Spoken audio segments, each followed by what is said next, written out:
TDP Janasena ఉమ్మడి జాబితా బయటకు వచ్చేసింది. వాళ్ళు అధికారికంగా ప్రకటించడం జరిగింది. టీడీపీ 94 స్థానాలు ప్రకటించడం జరిగింది. జనసేన 5 స్థానాలు ప్రకటించడం జరిగింది. మిగతా 19 స్థానాలు అంటే జనసేన కేటాయించబడ్డ 24 స్థానాల్లో 19 స్థానాలు రేపు ఎల్లుండో ప్రకటించే అవకాశం మనకు కనబడుతూ ఉంది. తాకట్టులో ఉన్న బంగారాన్ని విడిపించి ఆ రోజు ఆన్లైన్ రేటుకే మేము కొంటాం. Sharma gold company. అయితే టీడీపీ జనసేన అభ్యర్థులు కానీ ఇప్పటికే వైసీపీ 70 స్థానాలను 7 విడతలుగా ప్రకటించింది. వైసీపీ 70 స్థానాలు ప్రకటించిందంటూ టీడీపీ ప్రకటించిందంటూ ఒక కామన్ అంటే ప్రముఖులు పోటీ చేసే స్థానాలు ఎవరి మీద పోటీ చేస్తున్నారు, అక్కడ ఎవరికి విజయ అవకాశాలు ఉన్నాయో ఒకసారి మాట్లాడే ప్రయత్నం చేద్దాం. మొట్టమొదటిగా ఉమ్మడి కడప జిల్లా పులివెందుల నుంచి వద్దాం. అది సీఎం గారి కాన్సెన్సీ కాబట్టి అక్కడ నుంచి స్టార్ట్ చేద్దాం. ఇక్కడ నుంచి పులివెందుల జగన్మోహన్ రెడ్డి గారు పోటీ చేస్తూ ఉన్నారు. ఇవాళ టీడీపీ జనసేన ఉమ్మడి అభ్యర్థిగా మనకి రవీంద్రనాథ్ రెడ్డి గారు, మారెడ్డి రవీంద్రనాథ్ రెడ్డి అలియాస్ బీటెక్ రవిని ప్రకటించడం జరిగింది. ఎవరికి విజయ అవకాశాలు ఉన్నాయని చూసినప్పుడు ఒకసారి జగన్ గారి విజయ అవకాశాలు చూసినప్పుడు జగన్ గారు ప్రజెంట్ పులివెందులకి ఎమ్మెల్యేగా ఉన్నారు. ఆయన కంటే ముందు విజయమ్మ గారు అంటే వాళ్ళ మదర్ బై ఎలక్షన్స్లో ఎమ్మెల్యేగా ఉన్నారు. వాస్తవానికి ఈ పులివెందు నుంచి రాజశేఖర రెడ్డి గారు అంటే జగన్ గారు తండ్రి ప్రాతినిధ్యం వహిస్తూ ఉండేవాళ్ళు. అక్కడి నుంచి గెలిచే ముఖ్యమంత్రి అయ్యారు రాజశేఖర రెడ్డి గారు.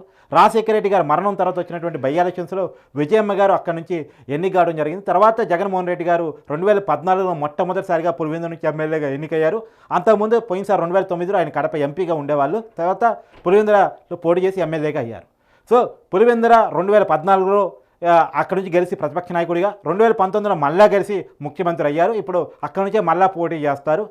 బీటెక్ రవి ఎప్పటి నుంచో కడప జిల్లాలో రాజశేఖర రెడ్డి గారి ఫ్యామిలీ మీద పోరాటం చేస్తున్నవైతే టీడీపీ పార్టీ తరఫున అక్కడ మొన్న జరిగిన గ్రాడ్యుయేట్ ఎమ్మెల్సీ ఎన్నికలు అంటే రాయలసీమ పట్టభద్రుల ఎమ్మెల్సీ ఎన్నికల్లో పులివెందుల నుంచి వైసీపీ కంటే టీడీపీకి ఎక్కువ ఓట్లు వచ్చాయి. దాంట్లో బీటెక్ రవి చాలా కీలక పాత్ర.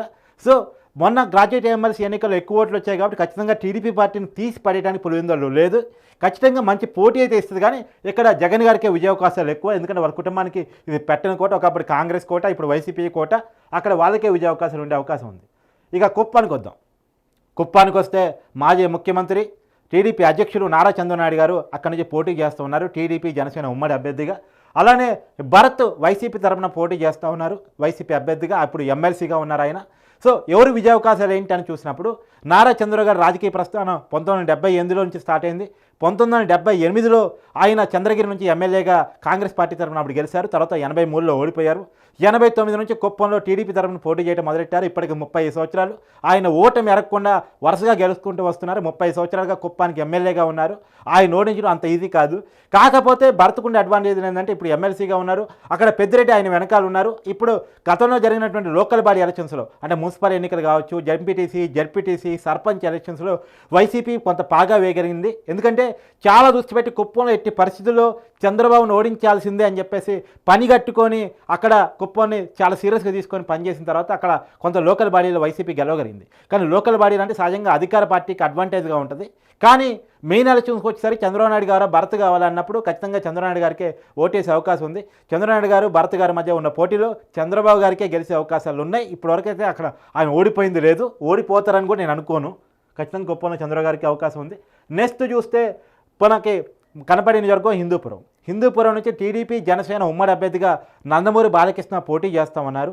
తర్వాత ఆమె మీద వైసీపీ నుంచి దీపికా వేణుగోపాల్ రెడ్డి బీసీ క్యాండిడేట్ని పోటీగా పెట్టారు వైసీపీ. అయితే ఇక్కడ ఎవరికి విజయ అవకాశాలు ఉన్నాయో ఒకసారి చూసినప్పుడు 1983 టీడీపీ పార్టీ పెట్టినప్పటి నుంచి కూడా హిందూపురంలో టీడీపీ ఓడిపోయిందే లేదు. ఎన్టీఆర్ అక్కడి నుంచి ఎమ్మెల్యేగా పనిచేశారు. నందమూరి హరికృష్ణ అక్కడి నుంచి ఎమ్మెల్యేగా పనిచేశారు. ఇప్పుడు బాలకృష్ణ అక్కడి నుంచి ఎమ్మెల్యేగా పనిచేస్తూ ఉన్నటువంటి వ్యక్తి. అక్కడ గత 2 దఫాలుగా ఆయన ఎమ్మెల్యేగా నిలబడి గెలుస్తున్నారు. అయితే ఇప్పుడు బీసీ సామాజిక లెక్కల్లో భాగంగానే వైసీపీ ఎమ్మెల్యే క్యాండిడేట్ చేర్పులో మార్పు మనందరికీ తెలుసు. బీసీ క్యాండిడేట్ కురవ సమాజ వర్గానికి చెందినటువంటి దీపికాని అక్కడ క్యాండిడేట్గా పెట్టడం జరిగింది. మరి దీపికా గెలిచే అవకాశం ఏమరకు ఉందా? కురవ సమాజ వర్గం గట్టిగా అంటే వాస్తవానికి ఆ క్యాస్ట్ ఓట్ బ్యాంక్ అక్కడ ఎక్కువ మాట ఉన్నమాట వాస్తవమే. కానీ ఆయన కురవ సమాజ వర్గానికి సంబంధించిన హిందూపూర్ ఎంపీ గోరంట్ల మాధవ్ని క్యాండిడేట్గా తీసిపడేసి వేరే వాళ్ళని పెట్టిన తర్వాత అక్కడ కురవ సమాజ వర్గం కొంత అట్టయింది. రెండోది ఇక్కడ హిందూపురంలో కొంత మైనార్టీ సెక్షన్ కూడా ఎక్కువ. మైనార్టీ క్యాండిడేట్ అంతకుముందు ఇన్ఛార్జ్గా ఉండేవాళ్ళు, అతన్ని తీసేసి వేరే ఇప్పుడు దీపికాని పెట్టడం మీద కూడా వాళ్ళు కొంత హర్ట్ అయ్యారు. ఇంకోటి ఏంటంటే దీపికా వేణుగోపాల్ రెడ్డి అంటే రెడ్డి గారి భార్య కాబట్టి దీపికా గారిని మీరు ఇక్కడ ఇన్ఛార్జ్గా పెట్టారు తప్ప బీసీల మీద ప్రేమతో కాదు అన్నటువంటి ఒక ఫీలింగ్ కూడా అక్కడ బీసీలో ఉంది. అదిగాక టీడీపీ కంచుకోట. కాబట్టి ఇక్కడ విజయ అవకాశాలు ఖచ్చితంగా నందమూరి బాలకృష్ణకే ఉండే అవకాశాలు కనపడుతూ ఉన్నాయి, మెండుగా ఉన్నాయి. ఇంకోటి నగిరి మనం ప్రత్యేకించి చెప్పుకోవాల్సిన విషయం ఏంటంటే అక్కడ నుంచి మంత్రి రోజా గారు ఉన్నారు. పైరి బ్రాండ్ ఎమ్మెల్యే ఓ రకంగా చెప్పాలంటే ఇప్పుడు మంత్రిగా ఉన్నారు ఆమె. జగన్ గారిని ఎవరన్నా అన్నారు అంటే విరుచుకు పడిద్ది నోరేసుకొని. రోజా గారు మనందరికీ తెలుసు టూరిజం శాఖ మంత్రిగా ఉన్నారు ఆవిడ. ఆమె మీద టీడీపీ తరఫున గాలి భానుప్రకాష్ని క్యాండిడేట్గా ప్రకటించడం జరిగింది. గాలి భానుప్రకాష్ విజయ అవకాశాలు ఏంటి, రోజా విజయ అవకాశాలు ఏంటో చూసినప్పుడు రోజాకి లోకల్ పార్టీ క్యాడర్తో పడట్లేదు. అదే ఇప్పటికీ వైసీపీలో టికెట్ వస్తా రాదా గత కొన్నాళ్ళుగా చర్చలు మనం చూస్తూ ఉన్నాం. నేనైతే వస్తానని అనుకుంటున్నాను, కానీ గత కొన్నాళ్ళుగా మనం ఆ చర్చలు చూస్తూ ఉన్నాం. ఎందుకంటే అక్కడ లోకల్ క్యాడర్తో రోజాకి పడదు. అదిగాక పెద్దిరెడ్డి గారితో విభేదాలు. అది ఉమ్మడి చిత్తూరు జిల్లా నియోజకవర్గం నగరి అనేటువంటిది. అక్కడ ఉమ్మడి చిత్తూరు జిల్లాలో పెద్దిరెడ్డి గారు చెప్పిందే వేదం ఆ వైసీపీలో అయితే. కాబట్టి ఆ కుటుంబంతో కూడా ఆమెకి పడదు. అదిగాక లోకల్ క్యాడర్తో విభేదాలు, ఈ మొత్తం కారణాలతో రోజా గారు ఇక్కడ గెలవడం కష్టమే అని చెప్పేసి ప్రచారం కూడా ఉంది. గాలి భానుప్రకాష్కి ఇక్కడ నుంచి మంచి అవకాశం ఉంది. ఎందుకంటే వైసీపీ కాదన్నప్పుడు గుర్తొచ్చే పార్టీ ఇక టీడీపీ జనసేన కాబట్టి ఉమ్మడి అభ్యర్థిగా ఈయన ఉన్నారు కాబట్టి అక్కడ వీరిద్దరి మధ్య పోటీ ఉంటుంది కాబట్టి మరి చూడాలి ఇక్కడ నుంచి ఎవరు గెలుస్తారనేటువంటి చూడాలి. కానీ ఎనివే గాలి భానుప్రకాష్కి విజయ అవకాశాలు ఎక్కువగా ఉన్నట్టు మనకు కనబడుతూ ఉంది. వైసీపీ రిపోర్ట్లో కూడా అదే కనబడిందంట. ఇంకా మేడిగడ్డ రాము టీడీపీ జనసేన క్యాండిడేట్గా గుడివాడ నియోజకవర్గం నుంచి చూస్తే మేడిగడ్డ రాము వాస్తవానికి ఇక్కడ నుంచి టీడీపీ జనసేన ఉమ్మడి క్యాండిడేట్గా ప్రకటించడం జరిగింది. సో మనందరికీ తెలుసు గుడివాడ అనగానే గుర్తొచ్చేది కొడాలి నాని. ఆయనే ఇప్పుడు మంత్రిగా మాజీ మంత్రి ఆయన కొడాలి నాని ఇక్కడ వైసీపీ క్యాండిడేట్గా మళ్ళీ పోటీ చేసే అవకాశం మనకు కనపడుతూ ఉంది. ఆయన్ని పోటీ చేయబోతున్నారు. మరి ఎవరు గెలుస్తారు? కొడాలి నానిని రాము ఢీ కొట్టగలడా, గెలవగలడా?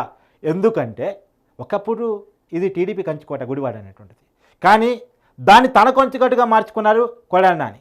బయట ఎన్ని వార్తలు ఉన్నా, ఎంత రౌడీజం అని పేరుండి, ఎంత ఆయన మీద ఎన్ని విమర్శలు ఉన్నప్పుడు కూడా లోకల్కి వచ్చేసరికి ఆయన మాస్ లీడర్, గుడివాడలో మాస్ లీడర్. ఎవరు పిలిచినా పలుకుతాడు, ఎవరికే పని కావాలని చేస్తాడు, పార్టీలకు అతీతంగా చేస్తాడన్న పేరు కూడా ఆయనకుంది. కాకపోతే ఈ మధ్య కాలంలో ఎక్స్ట్రీమ్ కామెంట్ అంటే చంద్రబాబు గారి మీద కావచ్చు, చంద్రబాబు గారి కుటుంబం మీద కావచ్చు, ప్రత్యేకించి భువనేశ్వర్ గారి మీద కావచ్చు, ఆయన చేసిన ఎక్స్ట్రీమ్ కామెంట్స్ ఆయన్ని చాలామంది దూరం చేస్తాయి. ఆయన్ని గతంలో ఎవరైతే ఓన్ చేసుకుని ఆయన ముందు పెట్టి ఆయన గెలవాలని కోరుకున్నారో వాళ్ళంతా ఇలా ఆయన దూరం కావడానికి ఆయన నోటి దూరే ఆయన కారణమైంది. కానీ మరి ఆయన అంత ఈజీగా ఇప్పటికిప్పుడు ఓడించగలవా అనేటువంటి చూడాల్సింది. ఇప్పటికైతే ఆయన చాలా బలమైన క్యాండిడేట్ గుడివాళ్ళు. ఇక్కడ రాము అని చెప్పేసి కొంత మనీ పెట్టగలిగే వ్యక్తి, ఎట్టి పరిస్థితుల్లో అన్ని రంగాలుగా ఢీకుంటాడు అని చెప్పేసి టీడీపీ జనసేన ఉమ్మడి క్యాండిడేట్గా పెట్టడం జరిగింది. చాలా సీరియస్గా టీడీపీ తీసుకుంటుంది. ఎట్టి పరిస్థితుల్లో కొడాలి నానిని అసెంబ్లీకి రాకుండా చెయ్యాలని చెప్పేసి. కానీ నిజానికి అంత ఈజీ అయితే కాదు. అక్కడ ఆయన మాస్ లీడరు. ఇప్పటికైతే ఆయనకే విజయ అవకాశాలు ఉన్నాయి. మరి చూడాలి రాము కొడాలి నాని ఢీ కొట్టగలడా అనేటువంటిది. మరి సీరియస్గా అయితే టీడీపీ తీసుకుంటుంది, చూడాలి. ఇంకోటి మనకి గుర్తొచ్చే సత్తెనపల్లి అనగానే మనకు గుర్తొచ్చే వాళ్ళు అంబటి రాంబాబు. రోజా తర్వాత అంత ఫైర్ బ్రాండ్ ఉన్నటువంటి వ్యక్తి, జగన్ని మాట అంటే పడనీయని వ్యక్తి, అందరి మీద పచ్చిగించి పవన్ కళ్యాణ్ గారి మీద ప్రెస్ మీట్ పెట్టాలంటే వైసీపీ గుర్తొచ్చే వ్యక్తి అంబటి రాంబాబు సత్తెనపల్లి నుంచి ఇప్పుడు ఎమ్మెల్యేగా ఉన్నారు. గతంలో కోడెల శివప్రసాదరావు గారి మీద ఆయన గెలవడం జరిగింది. టీడీపీ తరఫున అప్పుడు కోడెల శివప్రసాదరావు గారు ఉండేవాళ్ళు. తర్వాత అతని మీద ఇప్పుడు టీడీపీ జనసేన ఉమ్మడి అభ్యర్థిగా కన్నా లక్ష్మీనారాయణ ప్రకటించడం జరిగింది. కన్నా లక్ష్మీనారాయణ గారు చాలా సీనియర్ మంత్రి, గుంటూరు జిల్లాలోని కీలకమైన నాయకుడు. మొన్నటిదాకా బీజేపీకి ఏపీకి చీఫ్గా కూడా పనిచేశారు, ఏపీ అధ్యక్షుడిగా కూడా పనిచేశారు. మొన్న మధ్యన టీడీపీలో జాయిన్ అయ్యారు. ఆయనే క్యాండిడేట్గా టీడీపీ అనౌన్స్ చేసింది. సో కన్నా లక్ష్మీనారాయణ గారు చాలా సీనియారిటీ ఉంది. రెండోది ఇద్దరు ఒకే సామాజిక వర్గం, కాపు సామాజిక వర్గం.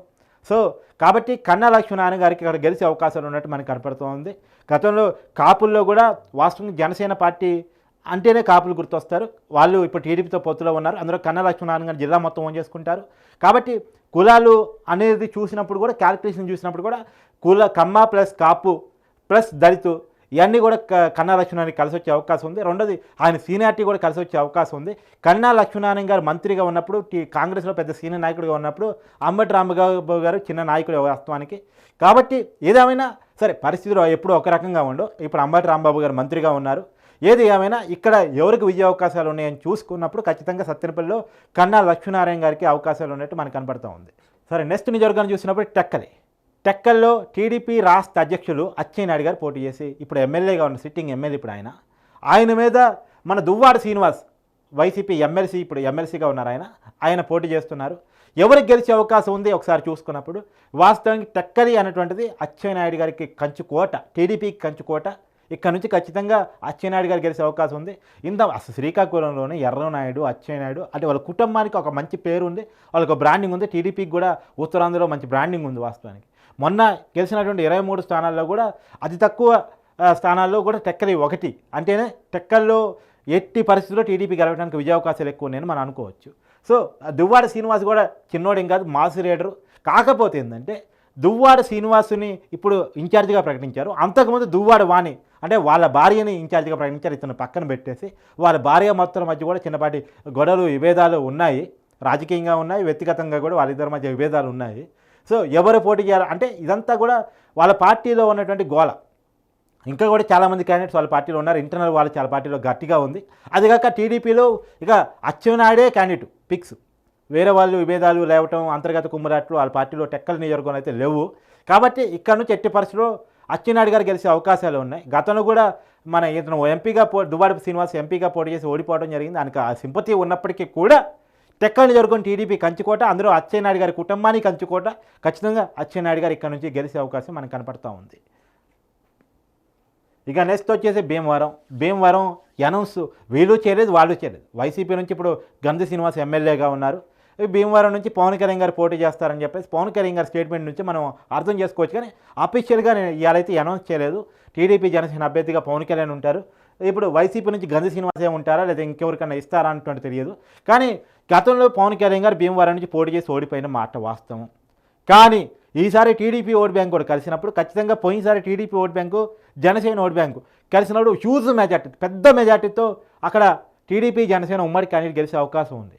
సో ఖచ్చితంగా గతంలో పడిన ఓట్ బ్యాంక్ కనుక ట్రాన్స్ఫర్ అయితే ఎటువంటి వైసీపీ వ్యతిరేక ఓట్ బ్యాంక్ కూడా అవసరం లేకుండానే గతంలో పడిన టీడీపీ జనసేన ఓట్ బ్యాంక్ కలిస్తే చాలు ఖచ్చితంగా పవన్ కళ్యాణ్ గారు గెలిచే అవకాశం ఉంది.